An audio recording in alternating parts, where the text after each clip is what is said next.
আমাদের পার্শ্ববর্তী দেশ রোহিঙ্গা, যেটাকে বলা হয় মায়ানমার, সেখানে কম করে 5 বছর পূর্বে 6 বছর পূর্বে হাজার হাজার মুসলমানকে কতল করে নাফ নদীতে বইয়ে দেওয়া হয়েছে।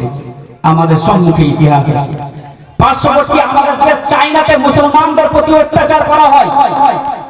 আফগানিস্তান, সিরিয়া, লিবিয়া, মুসলিম মধ্যপ্রাচ্য মুসলিম দেশগুলোতে মুসলমানদের প্রতি নির্যাতন করা হয়। এমনকি ফিলিস্তিনের রাস্তার দুই পাশে মুসলমানদের গোলাপ ফুলের মতো ফুটফুটে চেহারাওয়ালা সন্তানদের বিভৎস লাশ পড়ে থাকে। গোটা দুনিয়া মুচকি হাসি হাসে, গোটা দুনিয়া চুপ করে দেখে। আজ কুকুরের বাচ্চা মরে গেলে হয়তো কান্নাকাটি করা হয়, পশুর অধিকারের কথা বলি, কিন্তু মুসলমানরা মরে গেলে এর নিয়ে কোনো কেউ কথা বলে না। মুসলমানদের প্রতি এত নির্যাতন কেন? হয় আমাদেরকে মানুষ হয়তো মানে না, হয়তো আমাদেরকে পশুর চাইতে নিকৃষ্ট মানা হয়, হয় আমাদের প্রতি আমাদের যে গোটা পৃথিবীর বুকে দুনিয়াতে আমাদের যে অধিকার আছে, হক আছে, আমরাও যে মানুষ, সেটা হয়তো আমাদেরকে মানা হয় না। আমাদেরকে হয়তো আমাদেরকে কি করা হয়, গোটা পৃথিবীতে আমাদেরকে বোঝ করা হচ্ছে। বোঝ যাকে মনে করা হবে তাকে তো কোনদিন দুনিয়াতে রাখা যায়, বোঝকে সবসময় ফেলে দেওয়া হবে। তো গোটা দুনিয়াতে মরছি আমরা, গোটা দুনিয়ার মধ্যে পিছিয়ে পড়া জাতি আমরা। অর্থনৈতিক দিক দিয়ে আমরা পিছিয়ে, রাজনৈতিক দিক দিয়ে আমরা পিছিয়ে, শিক্ষা ও সাংস্কৃতিক দিক দিয়ে আমরা পিছিয়ে। আমরা পিছিয়ে পড়া জাতি, তার কারণটা কি? আজ আমাদের ছেলে মেয়ে উচ্চ শিক্ষায় শিক্ষিত হয়ে বড় বড় জায়গায় পৌঁছতে পারছে না। আর আমরা দোষ দিচ্ছি অমুক রাজনীতি দলের উপরে, অমুক লোকের উপরে, অমুক লোকের উপরে, অমুক সংগঠন। আমি তো বলি কোন সংগঠনের দোষ নয়, কোন রাজনৈতিক দলের দোষ নয়, দোষ তো আমাদের। দোষ আমরা করেছি, তাহলে আমরা যখন দোষ করেছি তখন মাসুল তো আমাদেরকে দিতেই হবে।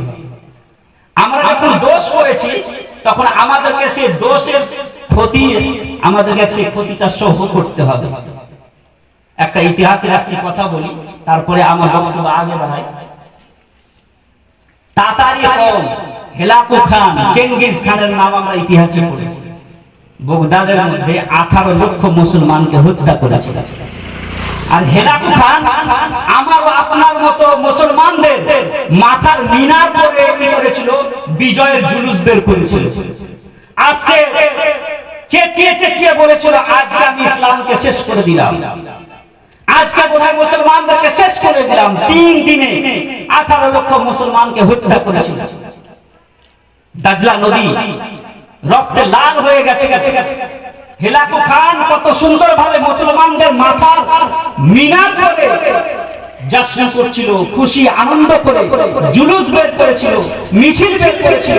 আর ভেবেছিল যে আজকে বোধহয় মুসলমানকে শেষ করে দিলাম, আজকে বোধহয় ইসলামকে শেষ করে দিলাম, আজকে গোটা মুসলমান জাতিকে আমি দুনিয়া থেকে নাবুদ করে দিলাম। কিন্তু হেলাকু খান এটা জানতো না, যেদিন বগদাদে হেলাকু খান 18 লক্ষ মুসলমানকে হত্যা করছিল, ওই সময় ইন্দোনেশিয়াতে মুসলমানদের কি করছিল, ইসলামের সূর্য উদিত হচ্ছিল। মালয়েশিয়াতে ইসলামের সূর্য উদিত হচ্ছিল। আফ্রিকার বিভিন্ন দেশে ইসলামের সূর্য উদিত হচ্ছিল। ইসলামকে ডুবানো অত সহজ নয়, ইসলামকে মিটানো পৃথিবীর বুকে অত সহজ নয়।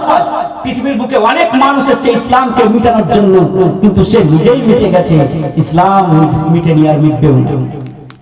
বলতে এটাই চাইছিলাম যে গোটা দুনিয়াতে আমরা পিছিয়ে পড়া জাতি। আমরা আজকে পিছিয়ে পড়া জাতিটার কয়েকটি কারণ আছে। डॉक्टर इकबाल কথা, एक हंगामाए महशर हो तो उसको भूलूं, सैकड़ों बातों का रह रह के ख्याल आता है, और तरीक़े मुस्तफा को छोड़ना है वजह बर्बादी। इसी से हुई है कौन बेकरार अपनी, हमें करनी है शहंशाही बतहा की रजा जोई, वो हो गए अपने तो रहमते परवरदिगार अपने। আমাদেরকে রাসূল করিম সাল্লাল্লাহু আলাইহি ওয়াসাল্লামের আমাদের আদর্শকে ছেড়ে দেওয়া, রাসূলের তালিমকে ছেড়ে দেওয়া, রাসূলের শিক্ষাকে ছেড়ে দেওয়াই হচ্ছে মুসলমান জাতির অবনতির প্রথম কারণ। মুসলমান জাতির অবনতির প্রথম কারণ হচ্ছে কি, রাসূলের আদর্শকে, রাসূলের শিক্ষাকে, তালিমাতে নববীকে, সিরাতে নববীকে ছেড়ে দেওয়া হচ্ছে অবনতির প্রথম কারণ। আজ আমরা পলিটিক্যাল পার্টির প্রতি যদিবা নিজের দোষকে লুকানোর জন্য দিচ্ছি, কিন্তু একবার বর্তমান ভারতের দিকে একবার তাকিয়ে দেখুন, বর্তমান বিশ্বকে একবার তাকিয়ে দেখুন, নিজের সম্মুখে বর্তমান বিশ্বকে নিজের চোখের সামনে রাখুন। ফিলিস্তিনকে রাখুন সামনে, সিরিয়াকে রাখুন, লিবিয়াকে রাখুন, আফগানকে রাখুন, আফগানিস্তানকে রাখুন, হিন্দুস্তানকে রাখুন, এবং বর্তমান বিশ্বকে রেখে একবার মদিনার ওই সময়কে চোখের সামনে রাখুন।